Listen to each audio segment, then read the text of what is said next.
Well, again, good morning, everyone. We will start at 9:15 sharp. Again, to our participants right now, if you could please occupy the second rows, starting from the second row and above, please do so. Thank you so much. Registration is going on outside. If you haven't yet registered, please register in the pre-reg form if you have pre-registered and in the general registration. Thank you.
Good morning, everyone. Welcome to the 2025 Koreanist Colloquium hosted by the UP Korea Research Center in collaboration with the Department of Political Science, UP Baguio, supported by the Korea Foundation. I am Francesca Dana Pangilinan, your moderator this morning, and today we will be welcoming one of our alumnus back to his alma mater. I believe he has been through a fruitful journey overseas. So to kickstart our colloquium for today, please welcome Assistant Professor Karim Kadiaso Bangsoy for the opening remarks. Thank you everyone for coming this very early morning and despite the traffic here in Baguio. So thank you to the students for showing up.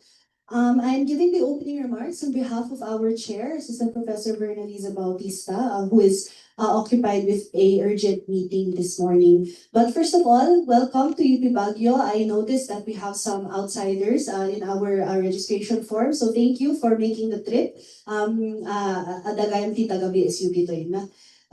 So welcome to UP Baguio and good morning. I'd like to acknowledge first of all the UP Career Research Center and Prof. Bay and her staff and the faculty of the Department of Economics and Political Science who have made this event possible. It's always a pleasure to welcome back our alumni to the University of the Philippines, Baguio, particularly when we see that they are able to share examples of the lifelong learning that we want to see in our graduates. No, I'd especially like to thank the UPKRC for the opportunities like the study tour in Korea and how committed, especially the center is through Prof. Bay, making it very decentralized and talagang abot pa sa Baguio yung mga opportunities ng Career Resource Center. So we're very glad to be able to recommend our students to this program. So as I said to my class who are in attendance today, if you are interested, then I do hope to one day be able to recommend you as well in the same way that I've done for Mr. Bersamira. So with that, I will not take much longer for this. Welcome, and I hope we all have a very interesting and fruitful morning. Thank you.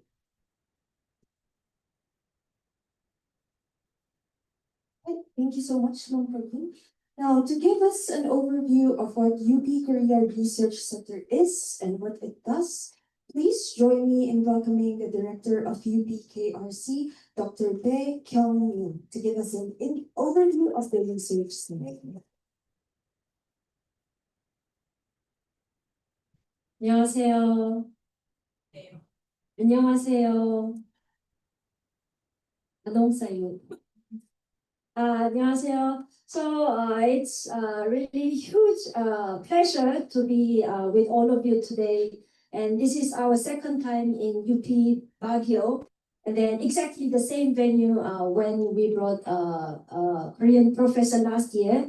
And this time it's even more pleased because we brought one of you and the alumnus from UP Baguio. So I'm very sure later Mix will also share what he really experienced in Korea during the Connect study tour and then his learning outcomes. But first of all, I will just briefly walk through the activities of UPKRC so you can understand what UPKRC has been doing. And if you have inquiries or if you have some questions about your studies, you can always feel free to approach us because we also try to be engaging more students to produce a thesis and research paper on Korea or Korea-Philippines relations. So next, please. We can skip this one. So this is the clear mission vision of UPKRC. We aim to become the leading center for the advancement of Korean studies in the Philippines through research and education. So research and education are two main pillars, but since UPKRC belongs to the whole UP system, not just Diliman, we are physically in Diliman, but we cover all the constituent schools. So whenever there's occasion, to do some research or anything on Korea. We try to engage any scholars and students. And then UPKRC doesn't offer credit units. So our main aim is really to invite more scholars to conduct the research. Next, please. And then these are some information of research, education, and network. So one of the staple activities we are conducting is the Philippine Koreanist Congress and the Philippine Korean Studies Symposium. So if you visit our Facebook page, you can also see the symposium call for papers is ongoing. So if some of you wish to present your papers, or some of you want to form a panel, or you can also have a group paper. So we always welcome any level of students or researcher or any educators. And then in terms of education, we also have Next Gen Koreanist workshop. We partner with Yonsei University Mira campus. So they are located in Wonju city in Korea. So these have been doing virtually. So we invite Yonsei students and then 3 to 4 Filipino students. So they collaborate and they produce some virtual outcomes and discussions. And then since next year, 2026 is our 10th year anniversary of UPKRC we celebrate. We plan to organize the Korea Essay Contest. So when the contest call is out, please join us. So we can also check out some quality essays from UP Baguio students. And then in terms of networking, we also network locally and globally. So there's a GKS, Global Korea Scholarship. So this is the government scholarship from the Korean government. So we partner with GKS Alumni Association in the Philippines, Korean Culture Center in the Philippines.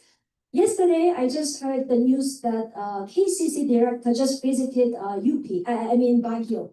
So maybe next October, when there's a Korea Day festival, or I'm not sure if they plan during Panagbenga festival next year. So they will bring the Korean culture to Baguio. So hopefully all of you will join their in event as well. And keep up, keep UP. How do you read? Keep up. Yeah. So UP Baguio has keep up. UP Diliman also has a Korean culture organization, which is called UP Arirang. So hopefully we can also bring all together, because each UPCU, most of them have a different Korean culture organization. So hopefully we can also work with Keep Up next time. And then we also disseminated 2 years the Korean Studies Scholarship thanks to the Korean Women's Association in the Philippines. So Ma'am Karin just mentioned, UPKRC really tries to decentralize, and then we really try to break so many opportunities, and information is quite NCR centric. And then in terms of UP Diliman has more resources, right? So this is why we are really trying to go outside NCR, and we are really happy to meet other UP students and professors. Next one. So these are some of the funding agencies and then the Korean government agencies we work with. Next. And then I will just walk through some pictures. So we also went to UP Cebu for mobile lecture series. And then we also worked with UP Manila. And then this is Ateneo de Manila University. So if you are interested in meeting other schools and other students, UPKRC can also bridge different schools. Next. And then we also occasionally have Korean visitors and Korean schools. They want to explore and they want to understand the Philippine society. So UPKRC provides some meetings and consultant. Next. And then we also worked closely with the Korean embassy, especially before COVID pandemic, 2019. they celebrated the 70th anniversary of bilateral relations. And then last year was 75th anniversary between two countries. So you can always stay tuned with the embassy event as well. Next. And during the COVID time, what we focused on was to produce online materials. So these were the speech engagements with the Seoul National University professors. And then most of them are found in UPKRC YouTube channel. So today we are also recording and the live streaming is ongoing. So we can also archive the talks of Mix next time for those who haven't come today. Next one. And this was what I mentioned. We worked with Yonsei University, and this is also found on our YouTube channel. Next. And this is the thing.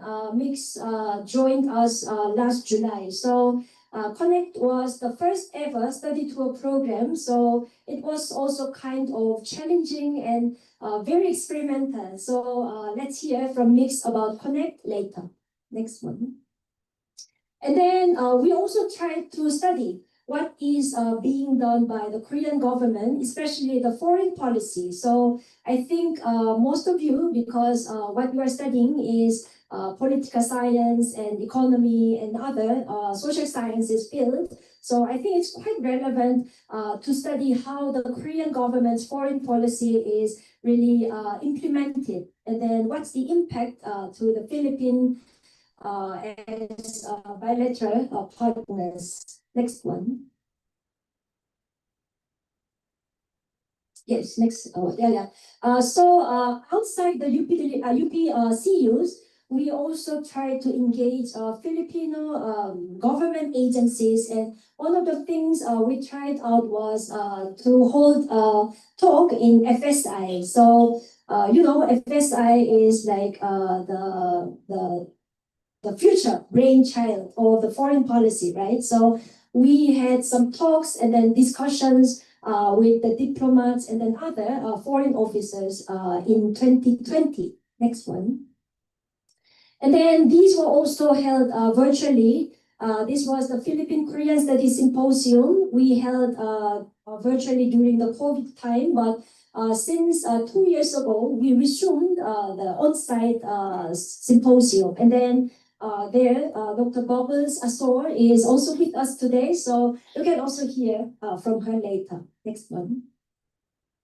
And then aside from the academic discussions, we also try to promote the local understanding of Korean culture. Yeah, so maybe it's still very early and maybe all of you have just joined this morning, but I'm sure some of you are quite enthusiastic to understand the culture industry and then how the Korean culture is really being produced by the grassroots level cultural industry people. So what we try to aim in the K-Culture Forum is to invite the local culture industry people, especially the creators, and then those who are really involved in the industry. So we see how Korean culture is understood and then produced by Filipino talents. So it's not just one way, like Filipinos will just accept or understand the Korean culture,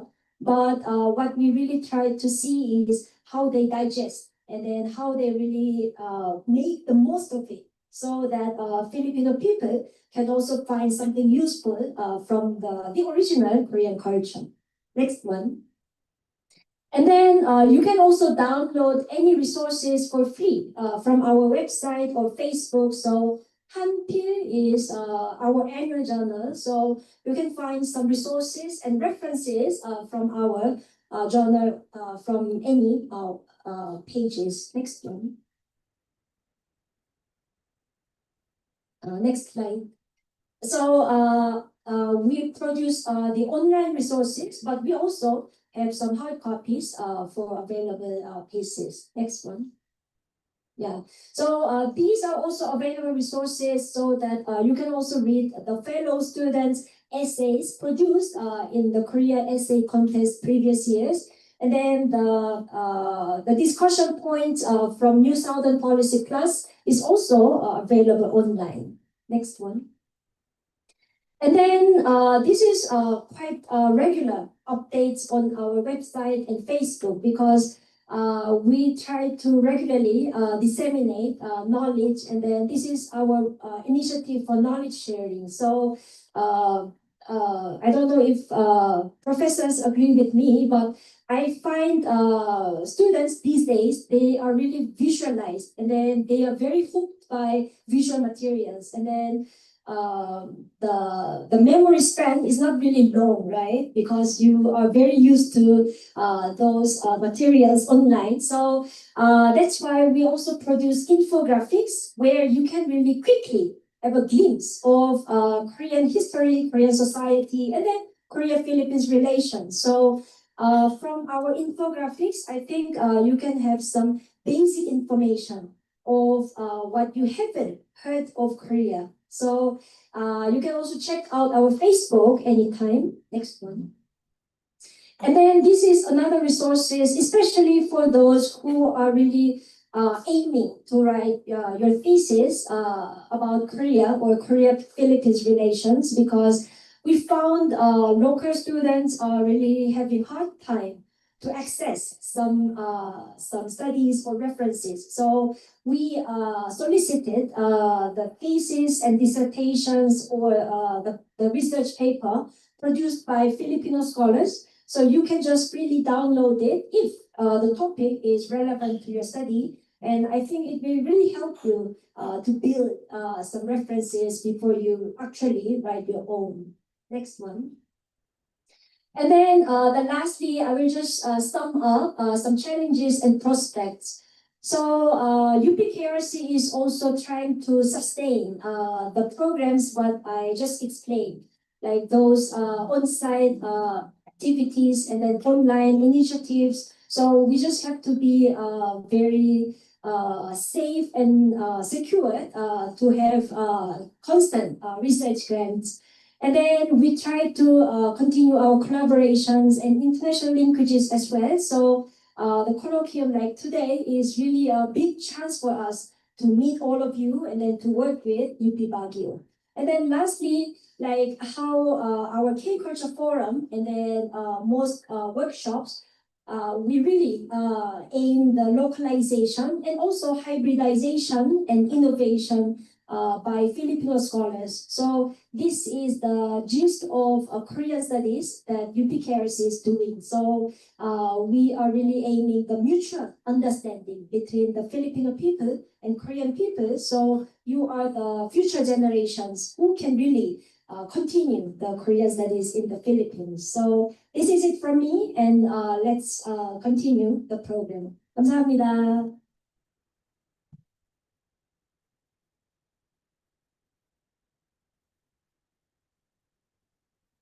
Thank you so much, Dr. Big.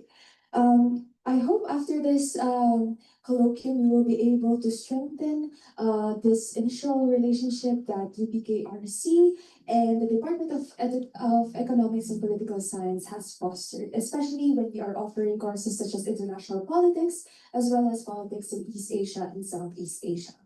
So thank you again very much. And now let's move on to our main event. Now we welcome back our past graduate, John Miguel P. Bersamira, rather. John Miguel Bersamira is a first-year law student at the University of the Philippines College of Law and a graduate from the University of the Philippines, Baguio, where he completed his BA in Social Sciences with a major in Economics and minor in Political Science. He has been actively involved in human rights advocacy through Amnesty International Philippines and previously represented UP Baguio in the 2025 Connect program organized by the UP Korea Research Center. His academic and advocacy work focuses on social justice, governance, and community empowerment. Now in his first year of law school, John Miguel aims to bridge legal education with grassroots engagement, pursuing a career dedicated to strengthening human rights and democratic accountability. Now to present a paper or a talk about divine politics, how faith and fear fuel populism in the Philippines and South Korea, we now welcome Mr. John Miguel Bersamira.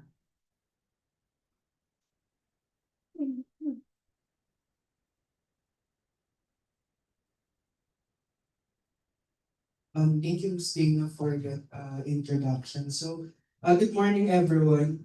Um, I will present today a working paper on divine politics, how faith and fear fuel populism in the Philippines and South Korea. So, this is one of the most activity outputs of the Connect program, which I participated in last July. So, I built this paper upon the lecture of Dr. Won Dong Lee in Inha University, where he presented the role of Protestant Christians in Korean's political identity. So, just a disclaimer, this is still a working paper. So, I'm still in the process of refining some information in the paper and fine-tuning some elements of the study. So, let's begin. So, uh, around the world, we are witnessing a profound political shift. So, populist leaders from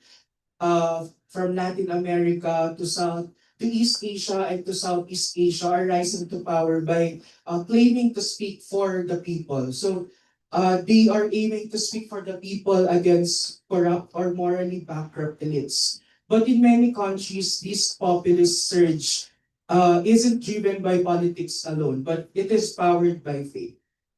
Um, Scholars such as Yilmaz and Tejanos and Sterling warn that the religion has become one of populism's most potent political currencies. So it became a source of moral legitimacy and emotional resonance and community identity. Yet, despite the growing alarms in academic and policy circles, systematic studies of this so-called faith-based populism remain surprisingly limited. So, two countries provide striking yet contrasting examples of this phenomenon, the Philippines and South Korea. So, in the Philippines, the world's third largest Catholic country has seen a religious language woven into punitive governance, especially during the Duterte administration. So, on the other hand, in South Korea, shaped by powerful Protestant megachurches, has experienced conservative moral mobilizations, influencing democratic institutions and culture wars. So this cases raises a crucial puzzle. How can religion, traditionally seen as a stabilizing force, become a tool for rhetoric, coercive policy support, and the legitimization of dissent? So academics and journalists alike warn that Southeast Asia and East Asia is not immune to the global rise of authoritarian leaning populists. But what is less understood is the mechanism by which religion, its institutions, leaders, and moral narratives become entangled with populist politics. So the Philippines and South Korea reveal two unique pathways. In the Philippines, there is a Catholic moral framing embedded in colonial legacies perpetrated by populist leaders. And in South Korea, mega church-driven conservative activism is present. Both show how political actors mobilize faith not merely as a belief system, but a strategic political resource. Next slide, please. So this paper asks three primary questions. So how do political leaders mobilize religion to strengthen populist appeals? Second, what mechanisms link religious authority with public acceptance of coercive or exclusionary policies? And lastly, how does faith-based populism shape public opinion and political behavior? Next slide. So what is populism? So according to the populism theory by Maud and Kaltwasser, populism is a team-centered ideology that divides society into two antagonistic and morally charged camps. The other side is the pure people, and versus the other side, which is the corrupt elite. So this dichotomy is not merely descriptive. It is normative and even moralized, asserting that the people possess inherent virtue with elites that embody betrayal, immorality, and even treachery. So what is faith-based populism? So faith-based populism is a binary that is reinforced through religious symbolism and moral vocabulary. Political leaders do not merely claim to present the people's political will, but they also position themselves as guardians of a morally righteous community under threat. So a key mechanism in faith-based populism is the sacralization of political authority, which will be discussed in depth later on. So, in the study of Buckley in 2020, she demonstrated that populist leaders strategically engage religious institutions and narratives to build moral credibility and mobilize followers. So, by invoking scriptural metaphors, religious identity, and even traditional moral norms, leaders position themselves not merely as political figures, but also as custodians of the moral order. So, next slide, please. Next slide. So, what lens did I use in this comparative framework? So, I used the constructivism. So, I think that most of you are familiar with what constructivism is in IR theory, and specifically what is norm-oriented constructivism. So, constructivism, as explained by Bridge, is an approach centered on how social reality is constructed through shared meanings, norms, and practices. So it resolves a traditional divide between agency and structure and between material and ideational factors. So in comparative politics, its major contribution is reopening of fundamental questions about identity, norms, boundaries, and the conceptual architecture of political life. So constructivism thus enriches the discipline by explaining how political orders come into being, how they persist, and how they change. So what is norm-oriented constructivism? So Birch stresses that norms can be strengthened or corroded by political actors' responses to violations. So norm structures choices, but are also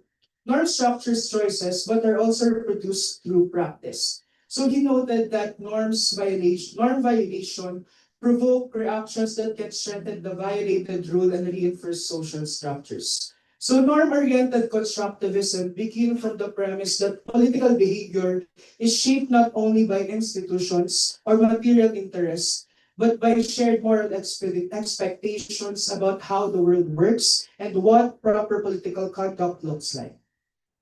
So in this view, faith-based populism succeeds because leaders draw on existing moral norms, not by inventing new values and virtues, but by activating meanings that already anchor people's sense of right and wrong. So this makes populist leaders appeals powerful. So they feel natural, they feel familiar, and they feel morally necessary, not just merely a political strategy. So in the Philippines, norms of moral cleansing, paternal leadership, and righteous violence enable tolerance of coercive populism policies. And in South Korea, norms of national purity, anti-communist vigilance, and patriarchal morality enable right-wing and anti-progressive mobilization. Thus, political outcomes are not merely reactions to material problems, but they are shaped by culturally specific moral norms that define what is right, who is good, and what political actions are legitimate. Next slide, please. So this is the comparative framework that I use in this paper. They will be discussed in depth later on. So if you want to take a picture for your reference, please do so. Next slide. So the Philippines, as we all know, is a Catholic dominant country. So it's composed of our population is composed of 80% of Catholic with deep cultural Catholicism. So the Philippines is among the world's most religious Christian majorities. Roughly 4 in 5 Filipinos identify themselves as Roman Catholic. So high religiosity creates a large reservoir of symbolic and moral authority that political actors can draw upon. So what does this imply? So a dominant Catholic public sphere makes religious language culturally resonant. Even non-Catholic actors learn to use religious idioms to gain moral credibility. So some scholars and studies emphasize that mass religiosity increases the political returns from sacralizing rhetoric. So under this premise of being Catholic dominant is the presence of organized religious blocs and influential sects. So beyond the Catholic majority, the Philippines has also influential religious groupings, most notably the Iglesia ni Cristo with known as the Vote as One practices and large charismatic movements like the Kingdom of Jesus Christ that mobilize their followers. So these organized blocs provide routinized political mobilization channels and endorsement that political actors can court. So of course, we are all aware of our colonial history and how it shapes our moral governance narratives today. So Spanish colonialism and the long history of Catholic institutional presence shape a public sphere where religious moral vocabularies carry political weight. So the historical embeddings of Catholic authority in the Philippine politics, which makes religious appeals particularly effective. So Montiel in his paper analyzes how Spanish colonialism intertwined with Catholic Church to embed religious institutions deeply in the Filipino society. So the church was not merely a spiritual actor. Missionaries, priests, and church networks occupied social and political power. In her paper, Montiel argued that Catholicism provided moral ideological fabric that colonial rulers used to legitimize their domination. So religious symbols and moral discourse were instrumental in sustaining this colonial hierarchy. So also there's a presence of weak institutional accountability. There is a weak political party institutionalization, which leads to a weak institutional accountability. So political parties in the Philippines are relatively weak and candidate-centered, increasing the incentives for personalist appeals and brokered alliances with religious figures or institutions. So clientelist networks like local political machines, dynastic ties, and patronage make non-programmatic emotive appeals an effective mobilizing strategy. So what does this imply? It means that weak party structures encourage direct leader-to-people appeals where legitimation and emotive narratives substitute for programmatic party platforms. So in South Korea, um, protest there is a Protestant megachurch ascendancy. So South Korea's religious composition is approximately 51% of unaffiliated with any religion, 31% of Christian, 20 of which are Protestant, 11% are Catholic, and 17% are Buddhist. So although a large portion of Koreans are irreligious, Protestant Christianity, especially conservative evangelical Protestantism, retains outsized organizational reach through megachurches like large congregations, mass media arms, and social networks. So mega churches such as the Yoido Full Gospel, Full Gospel Church historically built enormous institutional and media capacity and remain organizationally significant even as overall religiosity shifts. So the organizational concentration of conservative Protestantism creates ready platforms for political actors who wish to sacralize political struggle or mobilize a morally framed constituency. So also in South Korea, there is a post-authoritarian anti-communist nationalism. So South Korea's post-authoritarian development and Cold War formation embedded anti-communist narratives within conservative Christian identity. So these historical legacies lend salience to security-oriented moral framings and shape political alliances between churches and conservative parties. So Also, there is a strong anti-communist, anti-gender anxieties, or what they call the ideological predispositions of South Korea. So in South Korean conservative Christianity is often strongly anti-communist and tied to national narratives formed during the Cold War and the US missionary era. So this discourse linked religious identity to national security and anti-North sentiment, making certain political appeals resonate among conservative believers. So anti-communist and nationalist frames predispose conservative churches to align with political actors who promise to uphold a security and oriented and moralized vision of the nation. Now let's move on to our independent variable. For the Philippines, I identified the populist leadership, specifically Duterte's moralized anti-elite persona as the independent variable. So when we speak of Duterte's populist leadership, we refer to a performative and discursive strategy in which he presents himself as the authentic tough man of the people, morally unfiltered and unafraid to confront the ruling elite and willing to bypass institutional niceties in order to deliver justice. So this style is deeply anti-elitist and moralistic, which helps him claim legitimacy as a representative of ordinary Filipinos against the touched self-serving establishment. Um, Anti-elite rhetoric and popular sovereignty forms the theoretical foundation of this populist leadership style. So according to Araneta et al., a core dimension of populism is the opposition between the people and the elite, where populist leaders frame themselves as the genuine voice of the people oppressed or ignored by a corrupt, self-interested elite. So in the context of the Duterte administration, scholars note that his anti-elitism is not just rhetorical, but also central to his populist claim, which he asserts that entrenched political, judicial, and bureaucratic elites have failed the people.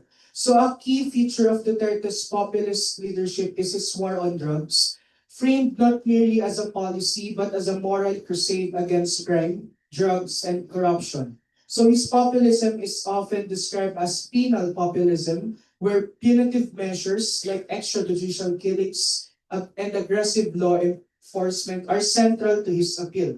So the European Center for Populism Studies leader profile on Duterte note that his supporters are drawn precisely because they perceive the legal system and institutions as being captured by criminal or corrupt elites. For them, what's needed is not more deliberative reform, but a strong, decisive leader who will act outside or even above those institutions.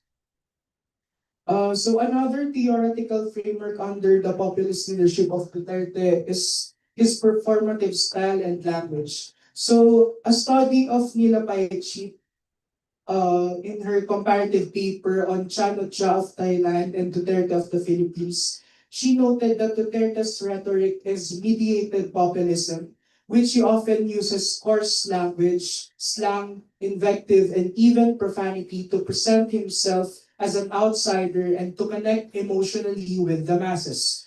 So the European Center for Populism Studies profile on Duterte emphasizes that he projects authenticity, raw charisma, and accessibility through his personal flaws. So he is open about his weaknesses, which ironically strengthen his appeal to ordinary people who see him as relatable rather than untouchable leader. So the European Center for Populism Studies also described how Duterte consciously cultivates a man of the people persona by refusing honorifics, speaking crudely, dressing casually, and using colloquial and street-level languages, all to distance himself from formal elites and present himself as one of his constituents. So what is the role of this populist leadership of Duterte in faith-based populism? So first, the legitimation of moral policies. Duterte's anti-elite persona gives moral cover to coercive measures like the war on drugs by framing them as necessary to cleanse the corrupt elite and to protect the people. So alliance with religious narratives. So religious actors like the Iglesia ni Cristo can align with moralizing discourse because it echoes Christian moral language, helping merge populism and faith. And lastly, by mobilizing ordinary masses. So Duterte's persona draws in those who feel disillusioned by the elite corruption and who see him as an instrument of divine or moral justice. So this overlaps with faith-based mobilization since the quote-unquote the people becomes not just a political category but a moral community under threat. So Duterte's populist leadership style centered on a moralized anti-elite persona is a powerful independent variable during driving his faith-based populism. So his discourse construct a clear moral divide between himself and the corrupt, tone-deaf elite that enables him to justify extraordinary and coercive measures and policies. So this style resonates deeply among those who feel marginalized, betrayed by politics, and those that are threatened by institutional corruption. So moving on to South Korea. So I identified the conservative political blocs that seeks moral authority as the independent variable.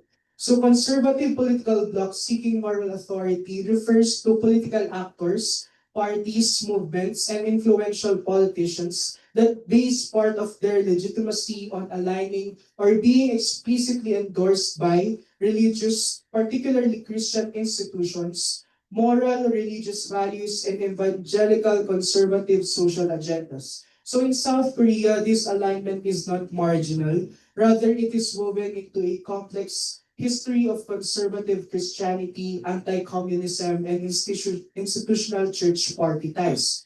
So this can be traced back to its historical roots. So one of the historical roots of um, conservative political blocs is the evangelical church party ties. So Christian evangelical forces in South Korea have long aligned with right-leaning political movements. So in the paper of Kim 2024, he noted in political discourse and theological challenges of Korean conservative Christianity that evangelical Christian organizations have sought political influence by backing socially conservative agendas, for example, opposing homosexuality and promoting traditional family values, and forming alliances with the right-wing parties. So during the administrations of conservative presidents like Yoon Suk Yeol and Lee Myung Bak, evangelical churches leverage this alignment. So sermons, rallies, and church networks reinforce political platforms favorable to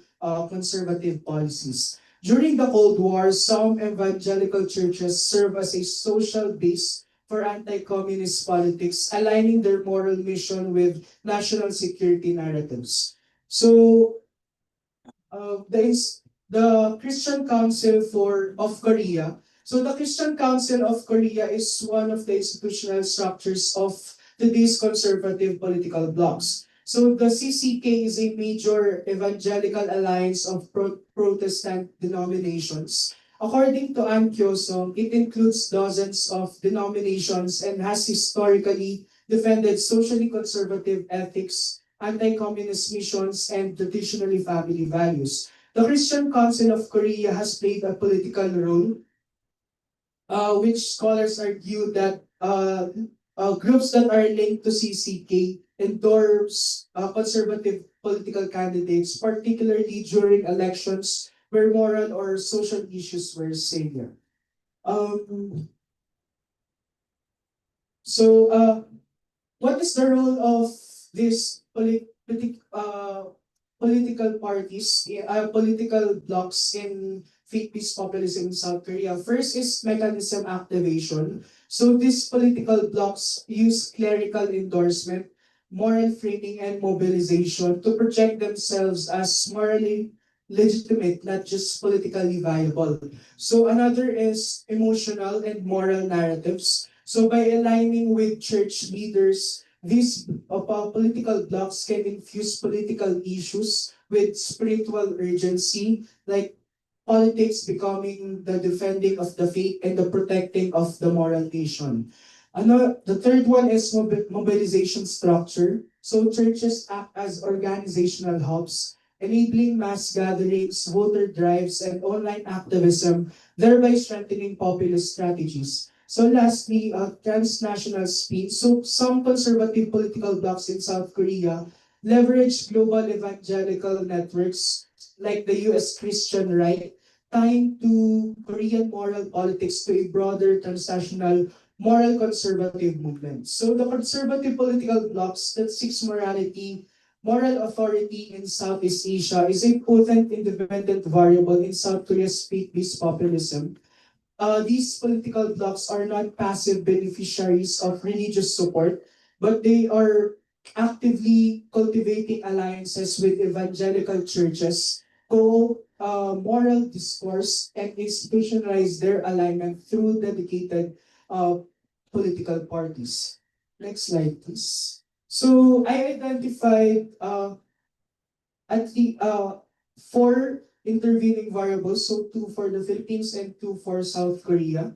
So for the Philippines, one intervening variable that I identified is the urban poor vulnerability and fear of crime. So in the Philippines, there is a presence of high inequality, persistent poverty, and fear of crime among urban poor populations, which increases the receptivity of the tough on crime rhetoric. So the World Bank and national statistics show significant inequality of pockets of poverty. So these social anxieties make moralized promises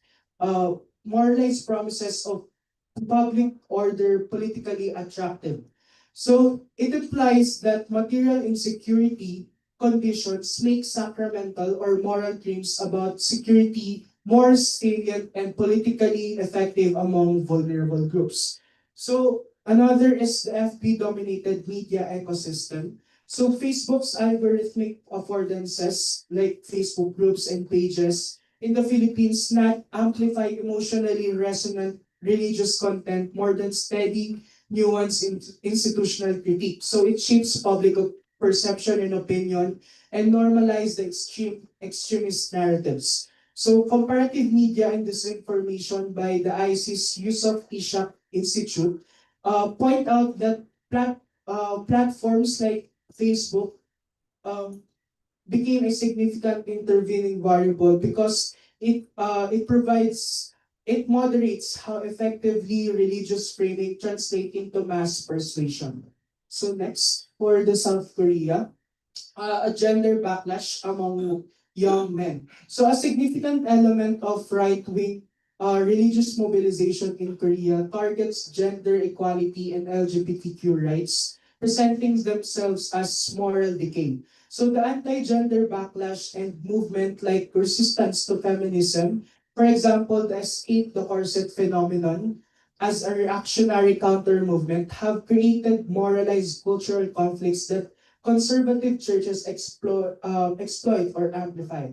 So, according to Go and Jung, gendered anxieties have become a political cleavage that mobilized by conservative religious actors. So she also noted that demonization of liberalization becomes a mobilizing script for conservative churches, feeding moral panic and justifying exclusionary policy preferences. So another intervening variable for South Korea is the growing digital evangelicalism.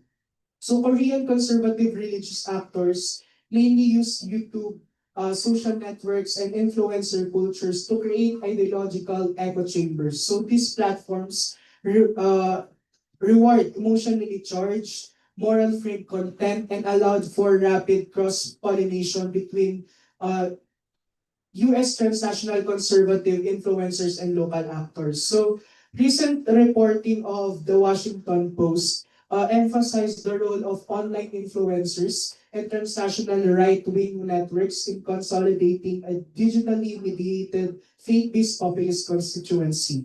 So according to the same report, the importation of US conservative organization models and influencers to South Korea accelerated the digital mobilization of religious conservatives.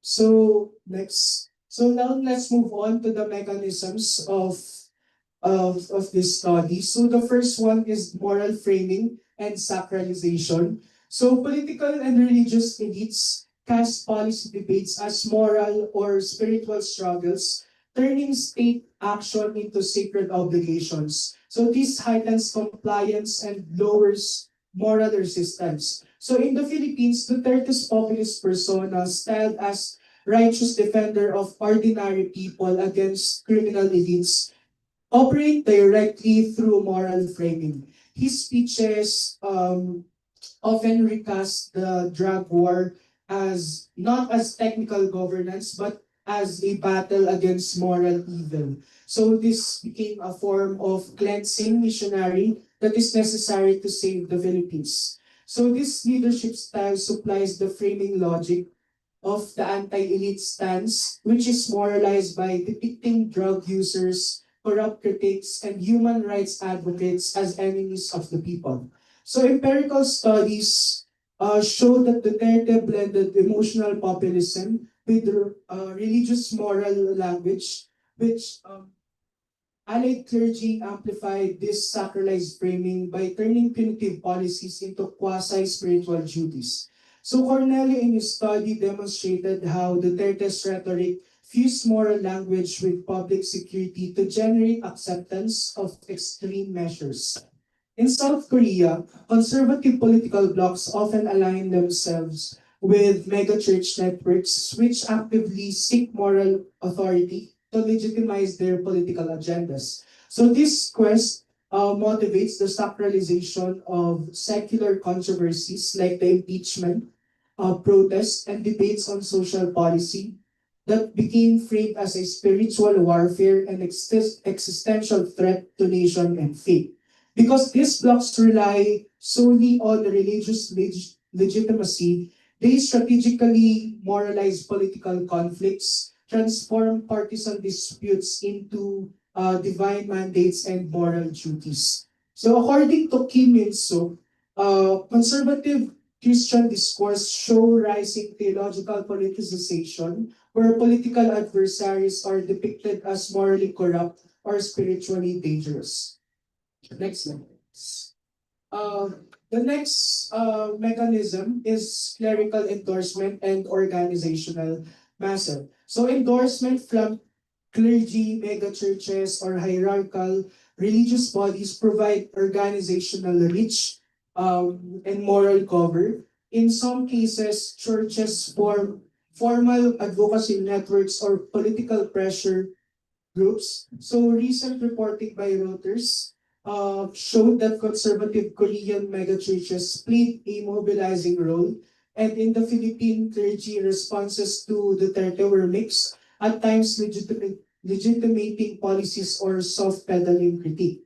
So in the Philippines, Duterte's populist style, which is anchored in a personal charisma and anti-elite authenticity, creates conditions where clerical endorsement becomes a crucial resource. So because of his moralized persona, which positions him as a protector of the people, support from religious leaders enhances the perceived righteousness of his policies. So this means that the explicit endorsement, moral cover, or even the logistical support, like mobilizing parishioners, broadcasting supportive sermons, and block voting of certain religious texts that religious leaders and institutions provide is crucial in effectuating the moral framing of Duterte. In the study of Brooke and Buckley, they found out that local clergies and parishes in the Philippines affect their capacity affected parishes' responses to the drug war. So areas with more active parish programs sometimes protect vulnerable residents. In South Korea, conservative blocs, for the conservative bloc's active pursuit of moral legitimacy drives their close alliance with megachurches, pastors, and conservative denominations. So these bloc rely on pastors' endorsement, mass rallies, and religious broadcasting to project moral credibility and mobilize supporters. The search for moral authority incentivizes close choreography between church leadership and conservative politicians. Um, News account from Reuters of pastors appearing at political rallies and producing supportive media demonstrate an active clerical role in political mobilization. Next slide, please. The third mechanism is the demonization and moral panic. So religious rhetoric labels target groups such as the drug users, sexual minorities, women and opposition elites, and human rights defenders as existentially evil. So it generates panic, dehumanization, and public support for harsh and extreme measures. So this classic moral panic theory helps explain this escalation. In the Philippines, Duterte's anti-elite populism relies heavily on constructing out groups as existential threats. So his leadership style frames drug users and criminal suspects as evil and subhuman, inviting religious tinged depictions of sinfulness and moral decay. So this moralized demonization fosters a climate where violence is normalized and critics are discredited as protectors of evil. This panic is not incidental. It is a core feature of Duterte's populist persona, which mobilizes loyalty by promising moral purification. So Human Rights Watch, the United Nations, and investigative reports documented the scale of killings, which is highly correlated to the Duterte's administration's rhetorical environment that normalized violence. Duterte's populist rhetoric that frames an outgroup as existentially dangerous is a classic pathway to moral panic and legitimization of harsh policy. Conservative blocs in South Korea that seek moral authority frequently deploy demonization to create moral boundaries. For instance, in the topics of gender equality, LGBTQ rights, and secular liberal movements, they are cast as signs of societal decay. To appear as guardians of national morality, these blocs amplify fears of anti-family or anti-Christian threats that fuel moral panic and mobilizing congregants. So this panic serves their political purpose, which is to demonstrate their supposed guardianship over morality, reinforcing their claim to moral authority. According to Go Eun-jo, the demonization of gender liberalization in South Korea becomes a mobilizing script for conservative churches. It feeds moral panic and justified exclusionary policy preferences. So this ultimately considers South Korea conservative churches to be central actors in anti-gender and anti-LGBTQ mobilization in the country. Lastly is the digital amplification. So sermons, religious influencers, and faith-based meme cultures spread sacralized narratives rapidly via YouTube, Facebook, TikTok, and closed messaging apps. So algorithm boost emotionally charged contents and accelerated polarization, political polarization and reach. In the Philippines, Duterte's brand of populism is highly performative and thrives on effective digital communication. His moralized anti-elite messaging is widely propagated through Facebook networks and influencer accounts that routinely frame policies in moral or religious terms. Because Duterte's persona is built on emotional authenticity, his narratives travel easily through digital disinformation ecosystems that reward moral shock, anger, and fear.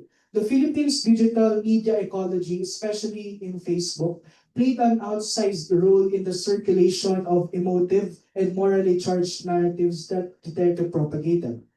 The research study of IC's use of Ishak Institute on the disinformation and digital political communication in 2016 to 2022 identified the Philippines as an early and intense arena for election era disinformation and effective political content. Religious language and images were often deployed in social posts, pages, and groups that supported Duterte's policies and demonized critics. In South Korea, conservative blocs extend their pursuit of moral authority in digital spaces. Through church-affiliated YouTube channels, right-wing Christian influencers, and transnational conservative networks, they circulate moralized political content that reinforces their role as guardians of faith and the nation. So these platforms reward emotionally charged and morally framed content and allowed rapid cross-pollination between US transnational conservative influencers and local actors. For example, the turning point style events and the imported rhetoric from the US. So the Washington Post documents the importation of US conservative organizational models and influencers to South Korea accelerated the digital mobilization of religious conservatives. So one prime example of this is the honoring of Charlie Kirk in South Korea, which strengthened ties between the country's Christian conservatives and US evangelicals. So now let's move on to our dependent variables. In the Philippines, the primary dependent variable is the increased tolerance for extrajudicial violence. Human Rights Watch, Amnesty International, and the OHCHR investigations in 2016 to 2022 consistently document thousands of drug-related extrajudicial killings under the Duterte administration. These reports also describe a public discourse that increasingly normalizes violence, with many Filipinos framing killings as a regrettable but necessary method of cleaning up the society. Public statements from local officials, police, and Duterte himself reinforce the moral justifiability of killing these criminals or drug users, which corresponds directly with the moral framing and the demonization mechanisms described earlier. Scholars of Dutertismo argue that Duterte's moralized rhetoric, such as emphasizing evil, cleansing salvation, and righteous anger, cultivated a discursive environment where extra-legal violence becomes socially intelligible and morally permissible.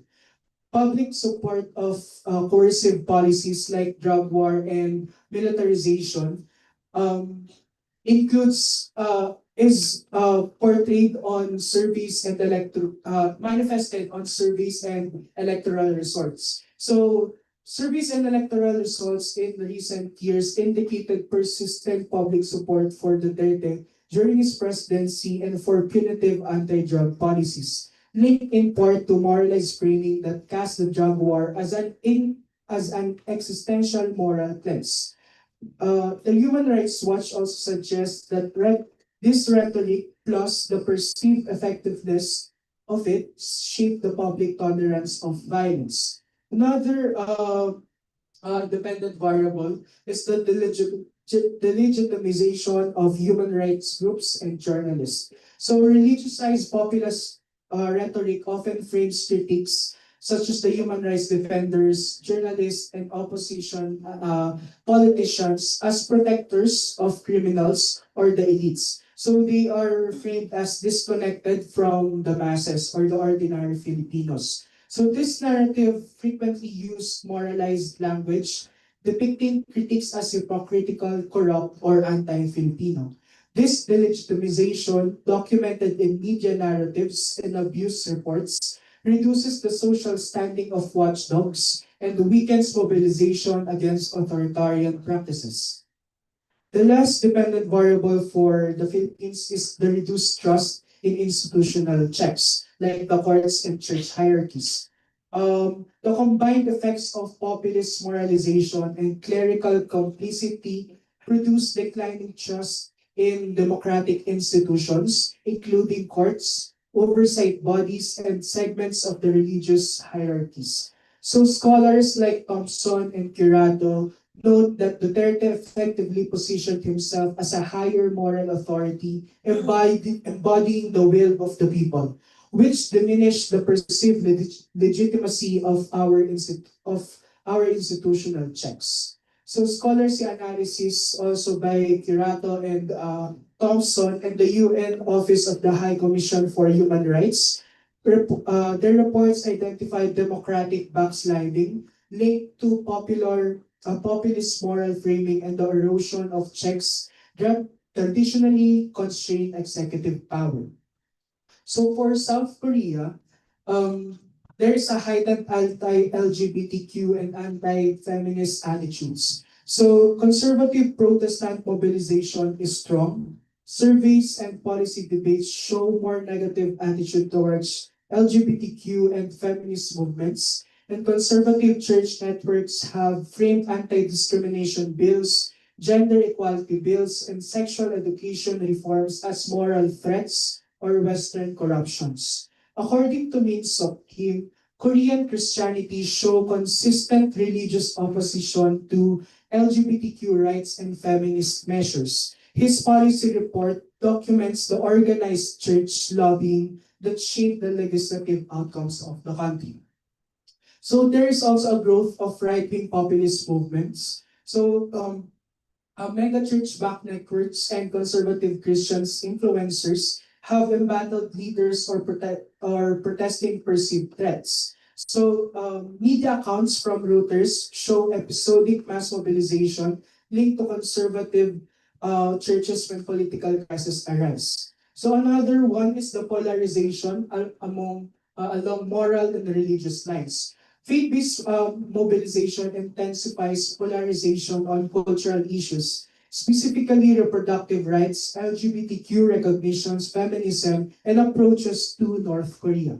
Scholarly and journalistic accounts from recorded heated public debates in which religious actors are prominent voices, contributing to a more polarized public sphere. Lastly, the legitimization of progressive or secular actors. Conservative Christian narratives frequently describe secular non-government organizations, feminist groups, and LGBTQ activists as morally corrupt or spiritually dangerous. By framing progressive actors as threat to family, faith, or national identity, conservative blocs weaken their credibility and reduce their influence in policy debates. This delegitimization has practical consequences, which includes the backlash on progressive NGOs, the delayed pro-rights policies, and the weakened public trust in secular advocacy. So in the analysis of Korean religio-political discourse, there is an existence of coordinated church-led campaigns targeting LGBTQ groups and feminist organizations, often portraying them as social or moral threats. Now, to sum up this presentation, we can, in the Philippines, faith-based populism is leader-centered and thrives on Duterte's ability to weaponize Catholic moral language, such as righteous anger and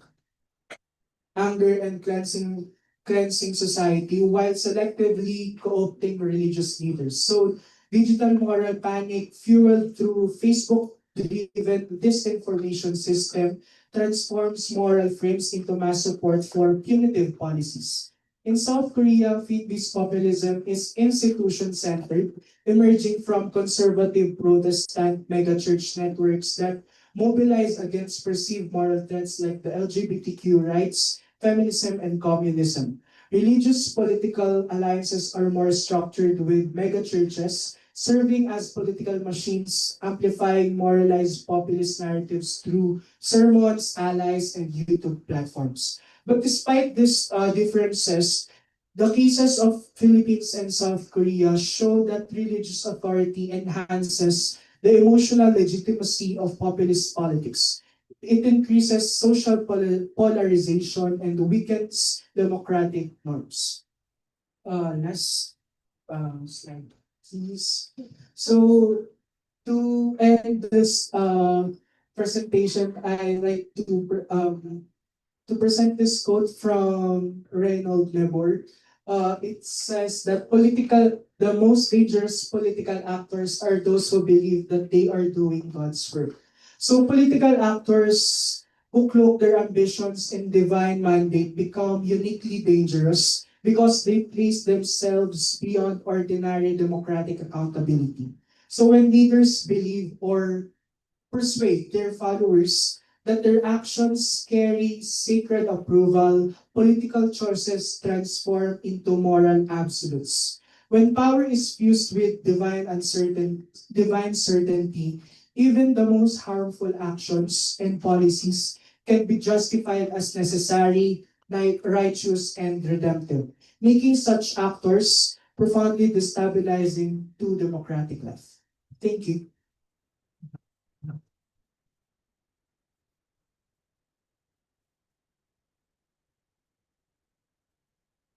Okay, thank you very much, Mix. Now, to deepen our discussion on religion and politics, faith and fear as fuel for populism, we will now welcome our discussants to build on Mr. Bersamira's talk. First, we welcome Assistant Professor Corinne Codiase Bangsoy. Corinne Codiase Bangsoy is an Igorot Kankanae Ibaloy teacher and researcher. She teaches comparative and international politics at the University of the Philippines, Baguio, and does research of the local and global nexus. So now again, we welcome Assistant Professor Corinne Codiase Bangsoy. Thanks, Dana, and thank you, Mix, for your presentation. I'd just like to note, though, that if there are students here who have class from 10:30 to 12, we will be extending in this venue. So you are welcome to join us, but of course, do attend your classes if you have class at 10:30. Okay, so it's an honor to react to a former student's presentation. I learned a lot, so thank you, Mix, for that. I will keep my reaction or slash discussion short, so we will give more time to the discussion of our guest, Dr. Azor. So my points will mostly be as a teacher of comparative politics, the things that I would like to emphasize for most of you here who are currently or will be students in comparative politics. You will note that Mix did use the comparative framework that we take up in comparative politics. So for those of you who think na, ay, hindi ko naman to gagamitin after 178 or 177, you might be wrong.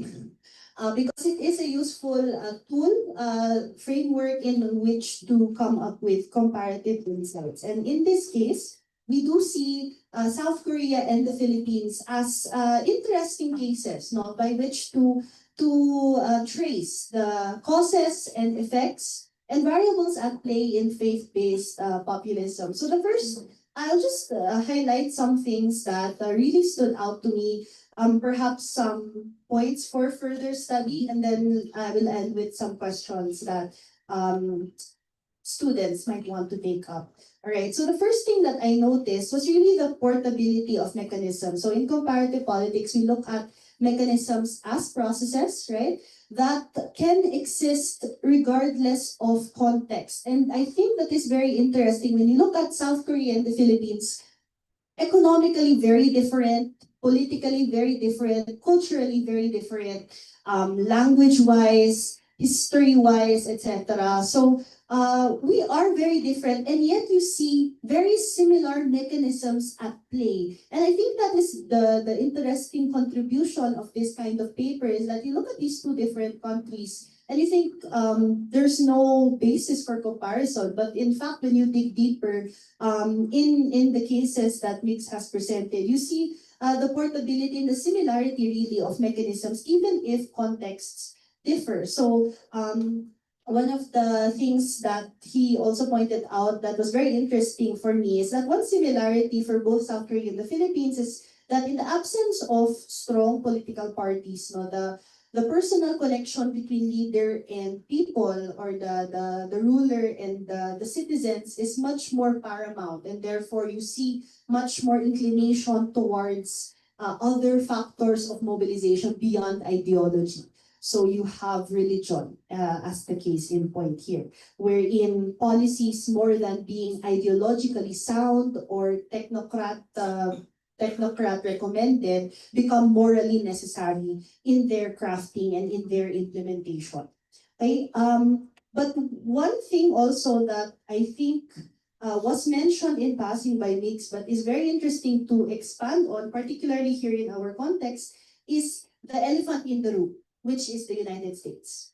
Okay? One other similarity that South Korea and the Philippines share geopolitically is the fact that we are both close allies of the United States.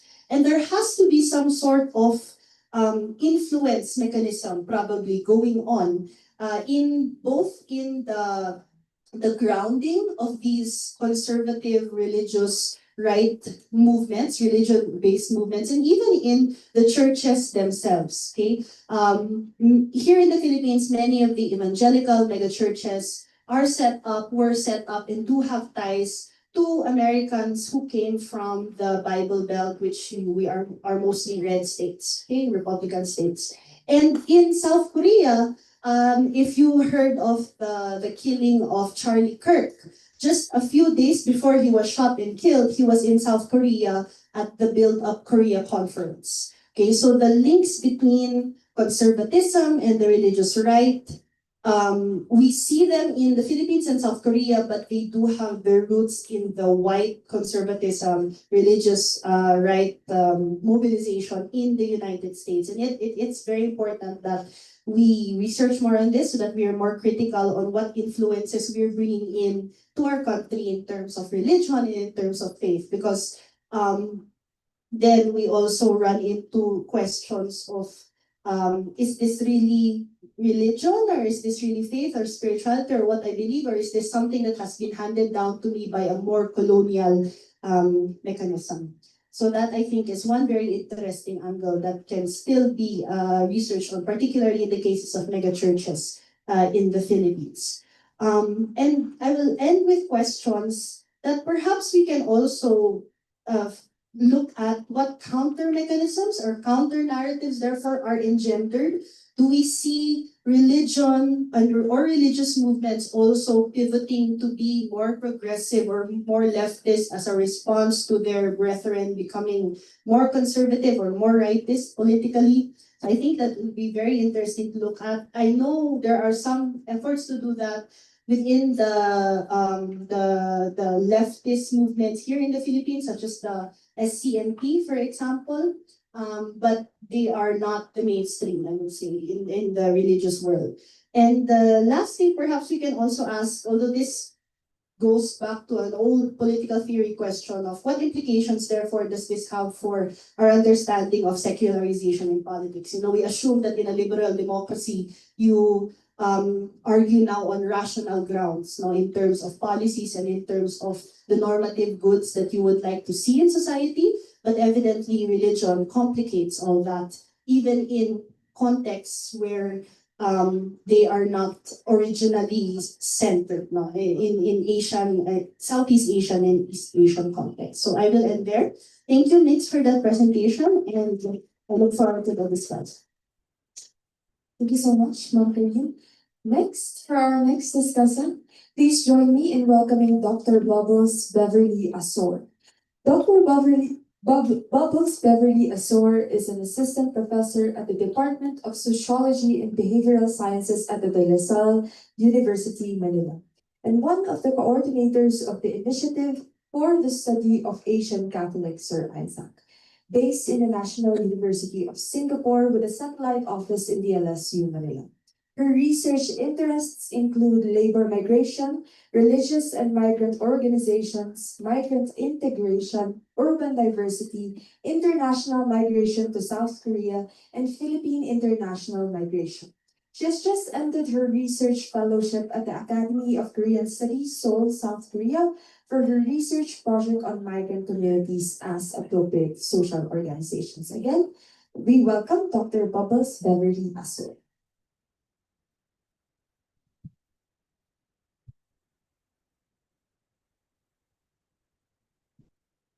Thank you very much. It's my pleasure and honor to be here. UB Baguio, it's my first time to visit, in a formal setting. We always come to Baguio and pass by the university. So I'm very privileged as well to serve as a discussant. I met Migs in South Korea while I was doing my fieldwork fellowship, and they were traveling, so we met at Seoul National University. So it's my privilege and honor. My comments will cover, just to lay the cards on the table, my undergraduate is political science, my master's is international relations, so I have a little bit of background. I abandoned it and I became a sociologist. I'm very happy, so you may move. No, the reason why, and I will explain it later, sometimes I feel like it was not enough for me to come from a very IR international relations perspective when I started working on migration. So I moved to another discipline. So I'm a sociologist right now. So I'll be speaking as a sociologist, although we also cover constructivism. So my comments will cover a few points in terms of writing, in terms of framing and the presentation of the paper. I believe that Mix will be developing it as an article. So in terms of elaboration, substantiation, and providing data to back arguments and claims. Very good paper. I immensely enjoyed it.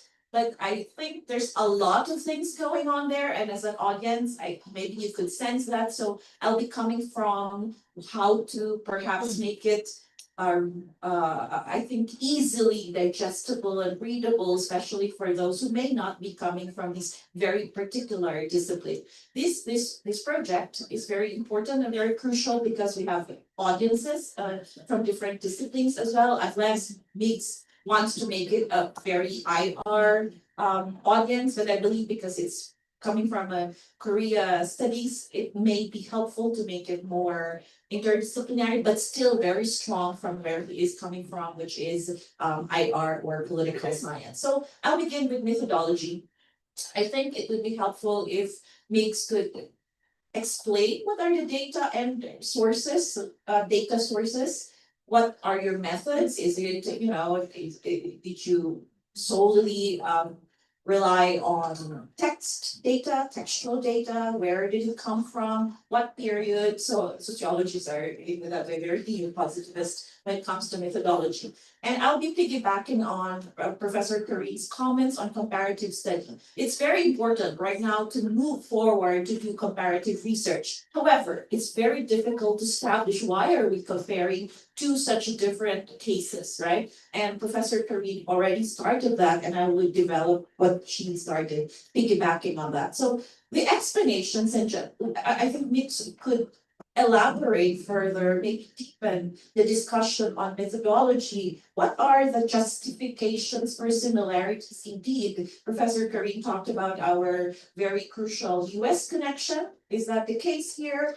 If you can elaborate more about the type of comparative analysis you made in your study, political sociologist Charles Steele, in his 1986, I think 87 work, and many political scientists also cite him for this. He talked about the 4 types of comparative analysis. In your case, I think I can see that you did an individualizing comparison, hence the audience can tell very separate. And when you say individualizing comparison, it's comparative, but not really comparative. Or are you trying to come up, which I think is not the case here, universalizing comparison where you are looking for similarities in both cases? Or are you trying to look for variation in both cases and focusing on, I think you tried to do that, on the intensity of the phenomenon? Or are you looking at it, I hope I'm not boring the students here, comparison places in different instances but different locations? So I think it could help if you can elaborate, and then you can answer some of the comments and questions that Professor Kareem talked about a while ago. And what else? Another way of framing the comparative dimension of your work is the religious landscape of both cases. I think you need to do a lot more unpacking and dissecting rather than making it in a very general sense. For example, I had the sense that we were talking about the Catholic Church, But then again, it was not the Catholic Church because Duterte, as we all know, was very anti-Catholic. And this is not a particularity or peculiarity in the Philippine case, because if you go to the US and Latin America, Catholic Church is also always the enemy of populists. And sometimes there is conflation. Even Pope Francis was allegedly conflating with the Perons and whatnot, right? So you need maybe to mention, and when you're doing IR as well, you need to mention cases from different places, because this is not a peculiarity of these two cases. In the American context, for example, the organized religion is being used. But in the Catholic case, the Philippine case is very interesting because it's 80% predominantly Catholic, but those who are pro Duterte are those organized religious groups that are minorities, such as Kibuloy's, the Kingdom of Jesus Christ, and the Iglesia ni Cristo. You are not able to fully unpack it, and if you're not from the Philippines, maybe you may have the wrong impression that it is about the Catholic Church, but actually the Catholic Church was the enemy, conflated with the elites, right? The yellow, the pinks were often associated with the Catholic Church. But this is not the case, because the Catholic Church is not a monolithic entity, because many Visayan and Mindanaoan priests were pro Duterte themselves. So I think you need to do a lot more unpacking, and contrary to popular belief that we are predominantly Catholic, we also have religious diversity, which you can use as a starting point for a comparison between Korea and the Philippines. Korea is really diverse when it comes to religious plurality. Hence, they were able to mobilize them in terms of moral repertoire. So I'm talking so much there. So I'll be moving on, because I know you have a class. And I think you also have to unpack who are the enemies. It's very important to discuss when it comes to populism. Who are exactly the enemies? I think that's where I'm coming from. Where is the Catholic Church an enemy? It is conflated with the elites. But it's not just the enemy that you have to discuss, also the scapegoat. In the Philippines, the scapegoats were the junkies, because they are bad people in a very moralistic repertoire. You did very well in the case of Korea. You were able to elaborate on that and unpack it and dissect it. In the Philippines, the religious dimension is missing. And my next question is, are you really talking about religion, morality, or faith-based? For us, sociologists of religion, we need to make a kind of conceptual, theoretical, and empirical dissecting of that, because religion is often organized, faith-based is also organized, but morality is more loose and not so organized. And your case of the Philippines is actually coming from the more moral, unless you bring in Iglesia ni Cristo and Kibuloy's Kingdom of Jesus Christ. So I think a little bit more of tightening and focusing, right? And I think what you want to do, which is very important, because as you said, there are not many literature on this, is the sacralization of political populism, which can come from organized religion, that mentioned Iglesia ni Cristo and Kibuloy's Kingdom of Jesus Christ, or sacralization of political populism from a more moral repertoire. In the Korean case, you did that pretty well.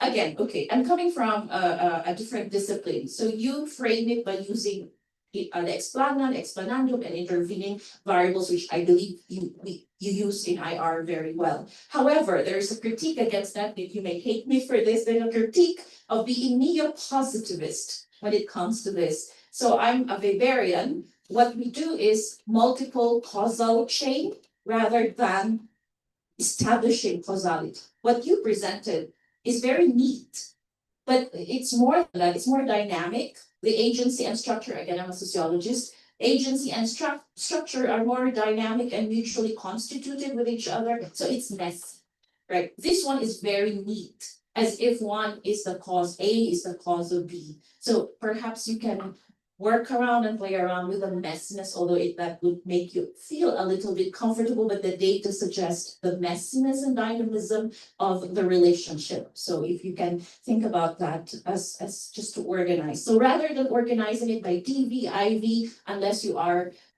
planning to publish it in an IR journal, but if you are thinking of publishing it in a more generalist a journal, perhaps you may think about it, organizing it by themes rather than by variables. So something for you to think about. I greatly appreciate your presentation mechanism, and I think that's all on point. However, I have a question on digital amplification. You need evidences to back your claim of religious influencers. Who are these? Maybe you can provide examples of religious influencers from both sides, Philippine case and Korean case. What examples of anti-elite performative repertoires? You can include very detailed evidences, such as, he performatively, your beloved Duterte would curse God. You need to provide evidences for that.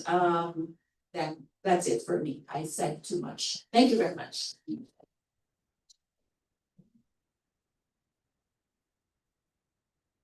Thank you so much, Dr. Bola. So it was great that we heard from two different disciplines, political science and sociology, and of course, the gaps that sociology wanted to address, and also what political science wants to answer in terms of comparatively assessing or analyzing religion and its great influence in politics in South Korea and the Philippines.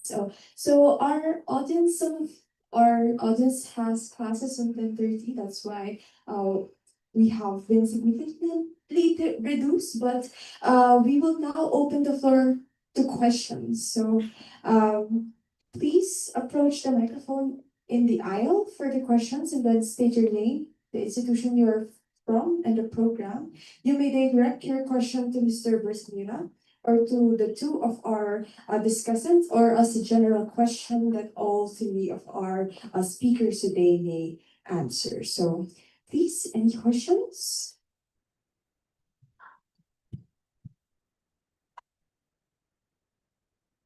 Okay, maybe I'll start with my question that I have constructed while listening to the mixed paper. So it's building up on an initial question that was posed by Ma'am Karine. Have you noticed any maybe counter religious groups or sects that have, upon noticing how right-leaning and conservative their religious groups have created these counter insurgencies, maybe counter groups that would address, okay, actually this kind of framing and this kind of attitude towards politics is not something that we would adhere it. Much interesting if, for instance, in Iglesia Ni Cristo, especially with the protests that they have had recently, large groups of individuals or believers under this religious group have banded against corruption to support a particular politician. It would be interesting to know if there are resistances within that particular group, if any, in South Korea or in the Philippines. Thank you. In the case of the Philippines, I think I haven't found one that is directly related to left-leaning ideology or church networks. I think I haven't found one, but I think it's an interesting point to include in my paper to show their perspective on the other side. Okay, thank you. Anyone else from the audience who's interested to know more about yes, sure, Dr. Bobos. Just reply to that. I think there are some groups within the Catholic Church which they collaborate and partner with the other sectoral groups, whether left-leaning or left center, is called the Clergy of Good Governance. They're very strong at the moment under the leadership of Cardinal Ampo David. So there are those. So because usually we think of religion in a very monolithic sense, that they are just one, but within, internally, there would be factions. Even, I'm sure, even the Korean case, I'm sure there are some people, younger people, older people, but Professor Be and I were discussing a little while ago that in the Korean case, before evangelical groups like the Yoido group, usually it's about the older generation and they're very conservative, but right now the move is younger and younger Koreans are becoming more conservative, which is not a monopoly in South Korea, which is also the case in the United States. This is the sign of times, quote unquote, around the world, including Europe. So I think what Mix discussed about the LGBTQ is coming from both the older and the younger generation. So I think we have to maybe Mix can also develop his paper by looking at religion not as a monolithic entity, but a very diverse and very dynamic group. Even from our perspective, it looks like a united front, but actually it's not. You know, even in education, if you think of UP in that way, but actually it's not. It's a very diverse institution. Yes, thank you. Okay, yes. Yeah, I think what I mentioned a while ago, Student Christian Movement of the Philippines is actually part ng NACDEM groups, I think. And then you can also look at beyond the evangelicals and the Catholic Church, you can look at the mainline Protestant churches. So the UCCP, for example, is very much known to align itself with more progressive causes or progressive groups. So I think you could look at that specifically.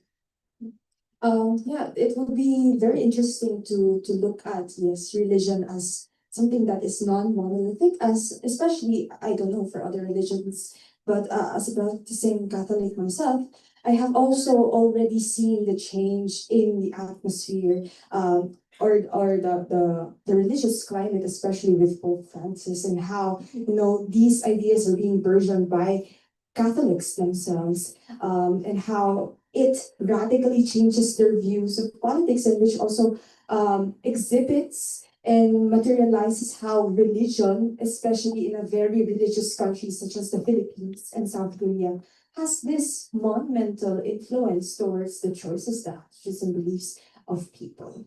Okay, anyone else, please? Yes, please state your name and institution and your question, please. Thank you.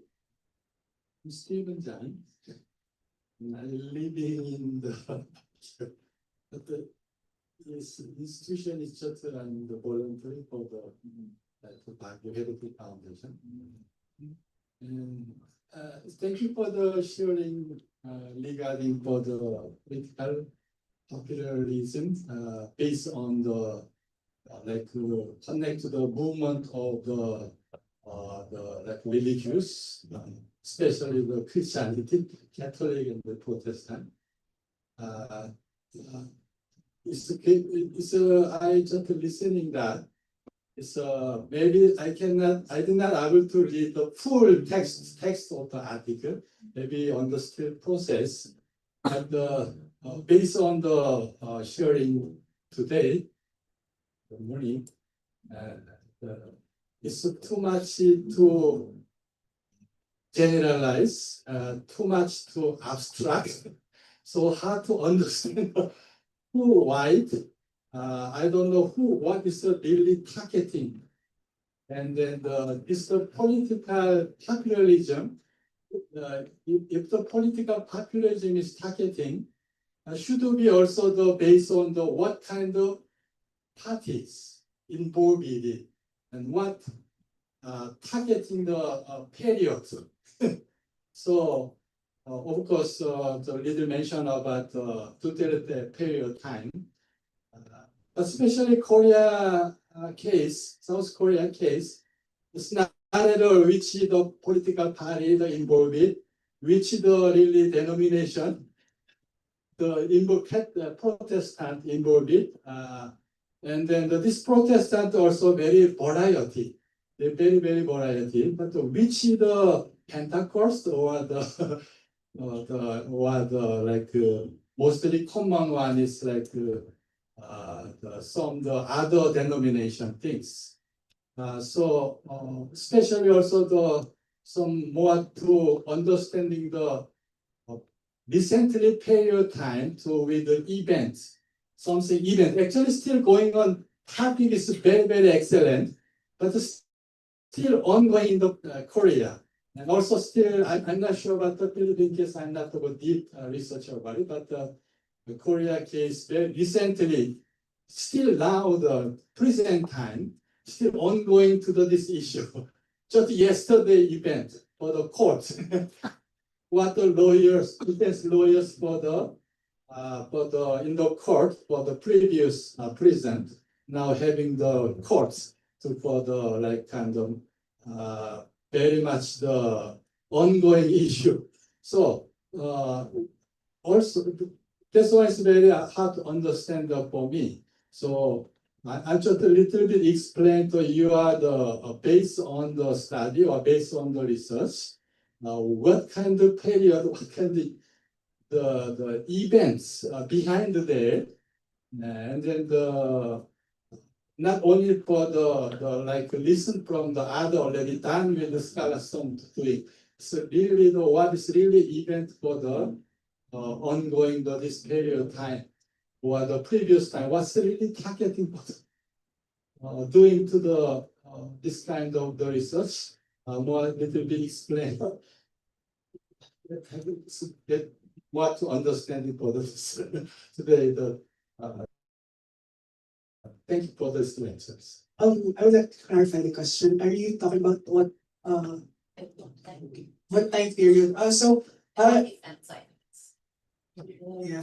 So in this specific study, in this specific paper, I intend to explain the contemporary time. So in the context earlier, I mentioned the history of the faith-based populism or the roots of it in both the Philippines and South Korea. In the Philippines, of course, colonial history of the Spanish colonization, and in South Korea, I rooted it in post Cold War. So in its paper, I place it in the contemporary times.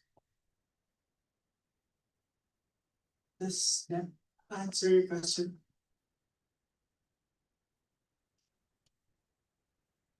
A little bit giving to the some the more specific historical dimension of the period, even the post war or the whatever, because it's very interconnected. Even North Korea's, but directly interconnected because they are main actually the Christianity of the Protestants is revivals from the North Korea. How they this group of the people immigrant were transferred during the Korean War time. And after that, how they will the states the installing for the as the became the mega church, how they influence it. Anyway, this is very hard to explain to also. The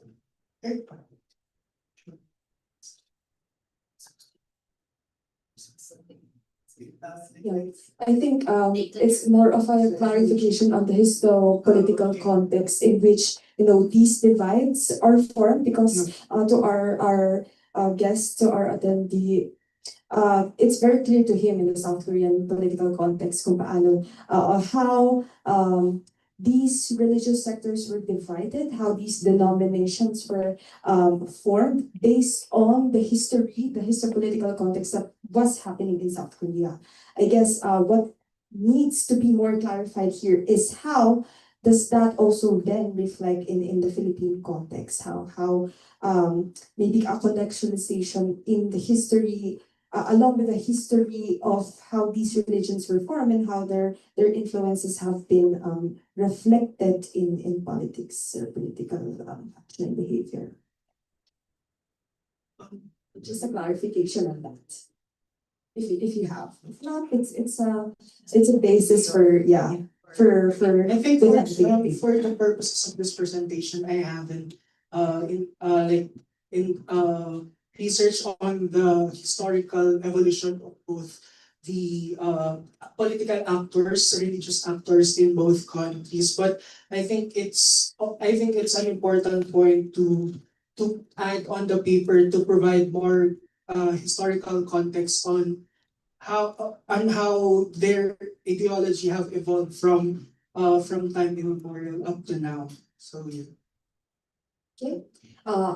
There's one more question. Okay, we can accommodate one last question, and please approach the aisle or just yes. Please introduce yourself, your institution, your program. Thank you. Hello. Hello, hello, everyone. I'm MJ Asuncion from UPKRC, currently taking BA Economics at. So yung question ko, more on the how does hello,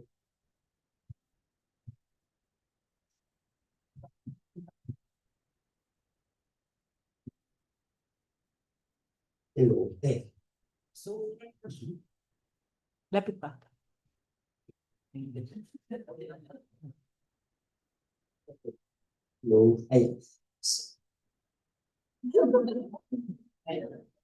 hello, hello. Ayan.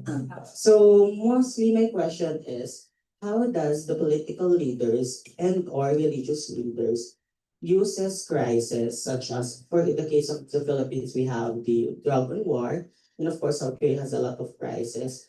Uses this to frame their as a moral protector or like a protector or savior in the case of South Korea and Philippines. Moreover, in the paper, have you seen any consolidate or collaboration of political and religious actors to consolidate power, and does that last long or no? So for the first question, on how they frame the like issues. Tama ba, MJ?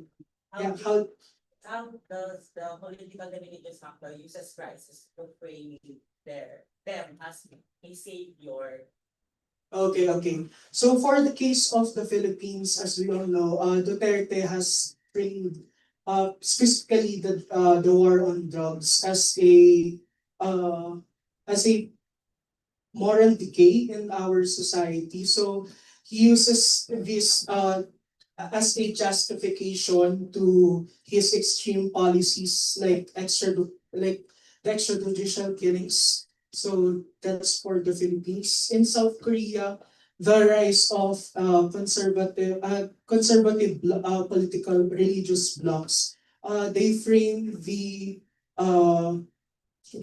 issues like feminism and LGBTQs as a as a as morally corrupt.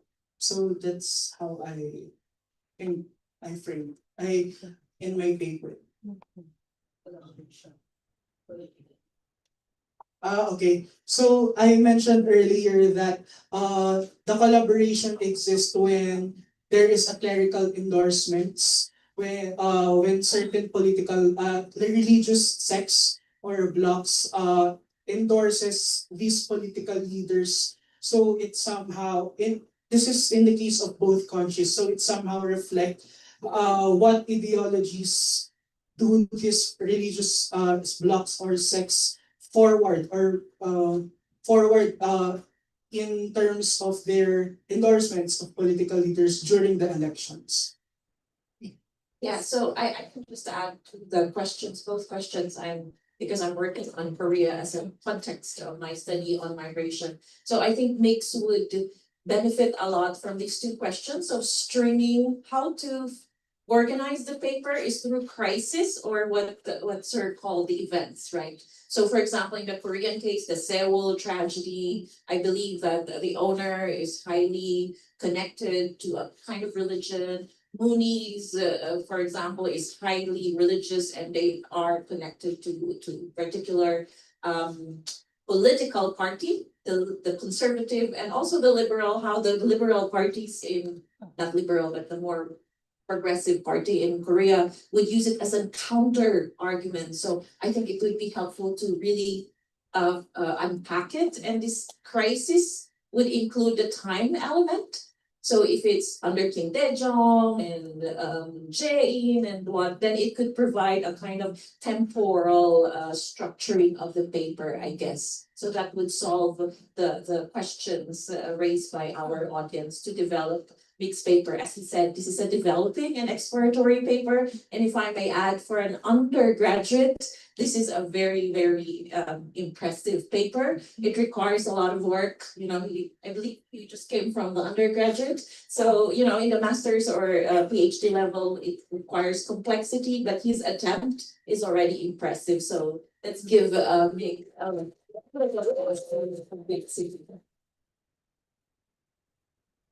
All right, that's it for our questions. So due to the interest of time, we cannot address any more questions. But if you have any more questions, you can reach out to Mix or to UPKRC for any questions or clarifications. Again, this is just a developing paper, and you know, religion is a very complex and a very dynamic factor to weigh in, and there's a lot of variables that weigh in or factor in studying its effects in religion or is in politics, in political behavior and action, rather. And that's it. That's a wrap. Thank you everyone for coming to this field here. Thank you to the UPKRC Research Center for hosting the event.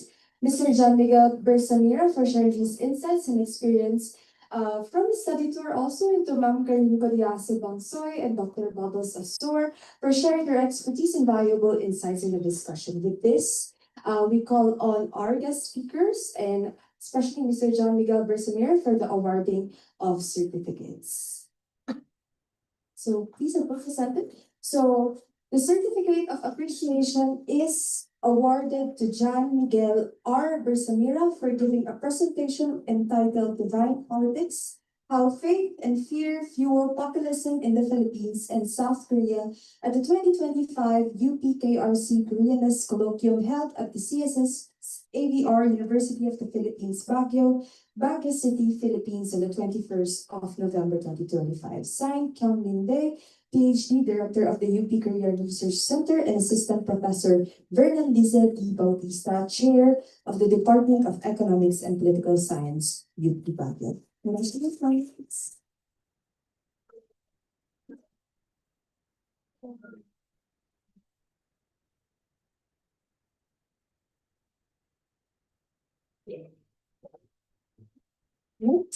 the certificate of appreciation is proudly presented to Ms. Karin Shana Sibansoy for serving as a discussant of the 2025 UPKRC Koreanist Colloquium.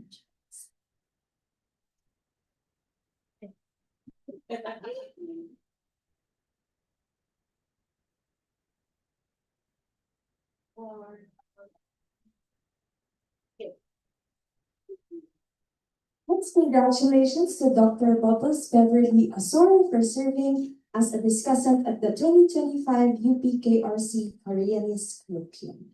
Thank you very much.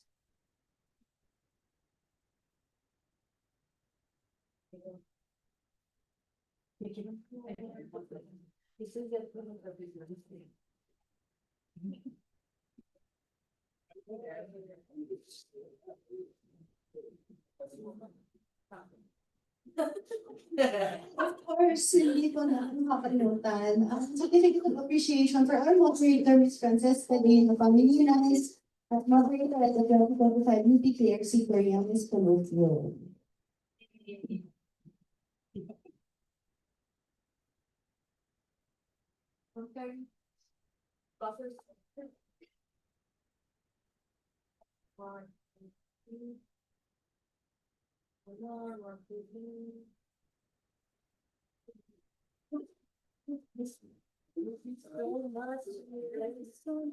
Again, thank you very much to our speakers.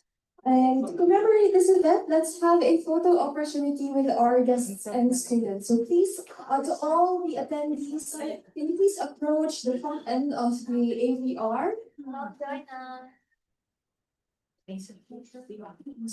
So please approach this. So please approach the AVR, the stage. And behind this UPKRC banner. Just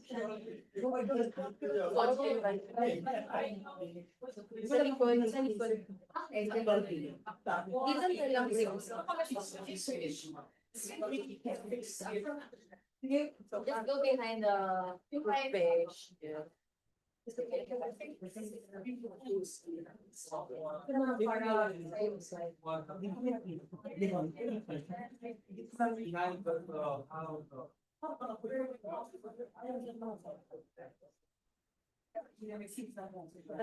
Patingin ko ba yung ano? Sige, i-orient na lang natin ang sarili natin. Occupy the space. Energy.